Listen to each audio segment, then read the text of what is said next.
ياسين والقرآن الحكيم إنك لمن المرسلين على صراط مستقيم تنزيل العزيز الرحيم لتنذر قوما ما أنذر آباؤهم فهم غافلون لقد حق القول على أكثرهم فهم لا يؤمنون إنا جعلنا في أعناقهم أغلالا فهي إلى الأذقان فهم مقمحون وجعلنا من بين أيديهم سدا ومن خلفهم سدا فأغشيناهم فهم لا يبصرون وسواء عليهم أنذرتهم أم لم تنذرهم لا يؤمنون إنما تنذر من اتبع الذكر وخشي الرحمن بالغيب فبشره بمغفرة وأجر كريم إنا نحن نحيي الموتى ونكتب ما قدموا وآثارهم وكل شيء أحصيناه في إمام مبين واضرب لهم مثلا أصحاب القرية إذ جاءها المرسلون إذ أرسلنا إليهم 2 فكذبوهما فعززنا بثالث فقالوا إنا إليكم مرسلون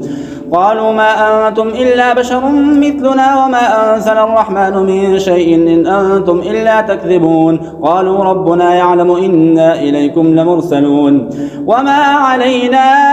إلا البلاغ المبين قالوا إنا تطيرنا بكم لئن لم تنتهوا لنرجمنكم وليمسنكم منا عذاب أليم قالوا طائركم معكم أئن ذكرتم بل أنتم قوم مسرفون وجاء من أقصى المدينة رجل يسعى قال يا قوم اتبعوا المرسلين اتبعوا من لا يسألكم أجرا وهم مهتدون وما لي لا أعبد الذي فطرني وإليه ترجعون أأتخذ من دونه آلهة إن يردني الرحمن بضر لا تغني عني شفاعتهم شيئا ولا ينقذون إني إذا لفي ضلال مبين إني آمنت بربكم فاسمعون قيل ادخل الجنة قال يا ليت قومي يعلمون بما غفر لي ربي وجعلني من المكرمين وما أنزلنا على قومه من بعده من جود من السماء وما كنا منزلين إن كانت إلا صيحة واحدة فإذا هم خامدون يا حسرة على العباد ما يأتيهم من رسول إلا كانوا به يستهزئون ألم يروا كم أهلكنا قبلهم من القرون أنهم إليهم لا يرجعون وإن كل لما جميع لدينا محضرون وآية لهم الأرض الميتة أحييناها وأخرجنا منها حبا فمنه يأكلون وجعلنا فيها جنات من نخيل وأعناب وفجرنا فيها من العيون ليأكلوا من ثمره وما عملته أيديهم أفلا يشكرون سبحان الذي خلق الأزواج كلها مما تنبت الأرض ومن أنفسهم ومما لا يعلمون وآية لهم الليل نسلخ منه النهار فإذا هم مظلمون والشمس تجري لمستقر لها ذلك تقدير العزيز العليم والقمر قدرناه منازل حتى عاد كالعرجون القديم لا الشمس ينبغي لها أن تدرك القمر ولا الليل سابق النهار وكل في فلك يسبحون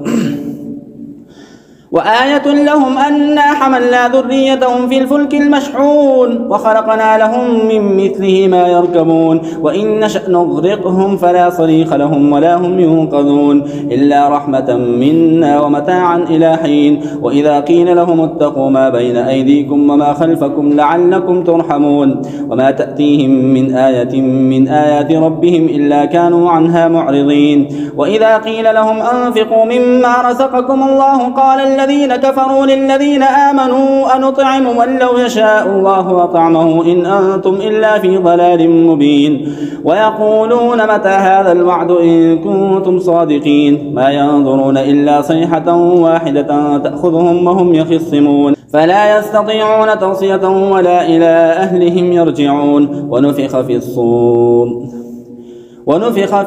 فإذا هم من الأجداث إلى ربهم ينسلون قالوا يا ويلنا من بعثنا من مرقدنا هذا ما وعد الرحمن وصدق المرسلون إن كانت إلا صيحة واحدة فإذا هم جميع لدينا محضرون فاليوم لا تظلم نفس شيئا ولا تجزون إلا ما كنتم تعملون إن أصحاب الجنة اليوم في شغل فاكهون هم وأزواجهم في ظلال على الأرائك متكئون لهم فيها فاكهة ولهم ما يدعون سلام قولا من رب رحيم وامتازوا اليوم أيها المجرمون ألم أعهد إليكم يا يا بني آدم ألا تعبدوا الشيطان إنه لكم عدو مبين وأن اعبدوني هذا صراط مستقيم ولقد أضل منكم جبلا كثيرا أفلم تكونوا تعقلون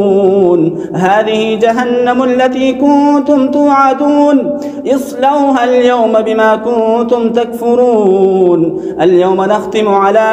أفواههم وتكلمنا أيديهم وتشهد أرجلهم بما كانوا يكسبون ولو نشاء لطمسنا على أعينهم فاستبقوا الصراط فأنى يبصرون ولو نشاء لمسخناهم على مكانتهم فما استطاعوا مضيا ولا يرجعون ومن نعمره ننكسه في الخلق أفلا يعقلون وما علمناه الشعر وما ينبغي له إن هو إلا ذكر وقرآن مبين لينذر من كان حيا ويحق القول على الكافرين أولم يروا أنا خلقنا لهم مما عملت أيدينا أنعاما فهم لها مالكون وذللناها لهم فمنها ركوبهم ومنها يأكلون ولهم فيها منافع ومشارب أفلا يشكرون واتخذوا من دون الله آلهة لعلهم ينصرون لا يستطيعون نصرهم وهم لهم جند محضرون فلا يحزنك قولهم إنا نعلم ما يسرون وما يعلنون أولم ير الإنسان أنا خلقناه من نطفة فإذا هو خصيم مبين وضرب لنا مثلا ونسي خلقه قال من يحيي العظام وهي رميم قل يحييها الذي أنشأها أول مرة وهو بكل خلق عليم الذي جعل لكم من الشجر الأخضر نارا فإذا أنتم منه توقدون أوليس الذي خلق السماوات والأرض بقادر على أن يخلق مثلهم بلى وهو الخلاق العليم إنما أمره إذا أراد شيئا أن يقول له كن فيكون فسبحان الذي بيده ملكوت كل شيء وإليه ترجعون